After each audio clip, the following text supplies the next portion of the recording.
when UN Secretary-General António Guterres appealed for a ceasefire, saying that the Gaza Strip was becoming a graveyard for children due to the war between Israel and the Palestinian armed faction Hamas. Israel again strongly protested.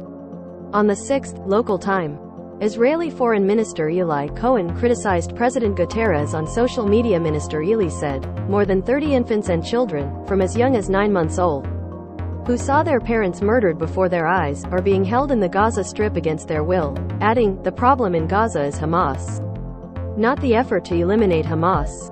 It is not an Israeli activity, he emphasized. These remarks follow President Guterres' earlier announcement that the damage to children and others is increasing due to the war in the Gaza Strip. At a press conference at the United Nations headquarters in New York, President Guterres called for a ceasefire, saying, the Gaza Strip is becoming a graveyard for children. Hundreds of boys and girls are reported to be killed or injured every day. He also pointed out, unit facilities, including civilians, hospitals, refugee camps, mosques, churches and shelters, are all under attack due to the Israeli military's IDF ground operations and ongoing bombing, and that no one is safe. At the same time, Hamas and other armed groups continue to use civilians as human shields and fire rockets indiscriminately towards Israel, he said, calling for the immediate and unconditional release of all hostages. Earlier, on the 24th of last month, President Guterres said, it is important to recognize that Hamas's attacks did not occur in a vacuum, and added, Palestinians have suffered from a suffocating occupation for 56 years.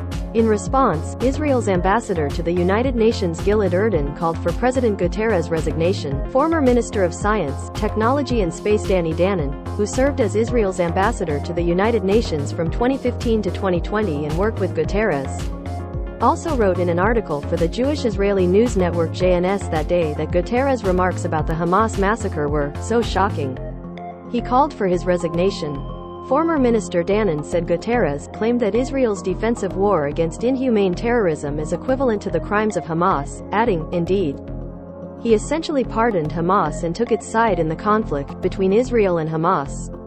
He criticized, it is our hope that he will apologize sincerely and make it clear that there is absolutely no justification for the horrors of the genocide committed by Hamas, he said. He must step down. He has failed not only to prevent the atrocities, but to at least clearly condemn them. The Israeli civic group, Sharot, had also officially criticized the United Nations High Commissioner for Refugees, UNHCR, on this day for failing to support more than 130,000 Israeli refugees resulting from the war against Hamas. According to the local media outlet, Jerusalem Post, the group stated in a letter to UNHCR that following Hamas' attack on Israel on the 7th of last month, households in about 60 Israeli communities were forced to leave their homes due to the war with Hamas and threats from the Lebanese armed faction Hezbollah. He pointed out that they are suffering from killings, kidnappings, and destruction of property. UNHCR's flagrant inaction and apparent indifference to Israeli victims of atrocities committed by Hamas are alarming, he said. The stark difference in the UN's response to Palestinian refugees and Israeli victims in the same armed conflict is worrisome and deeply rooted within the UN. It suggests bias, he claimed.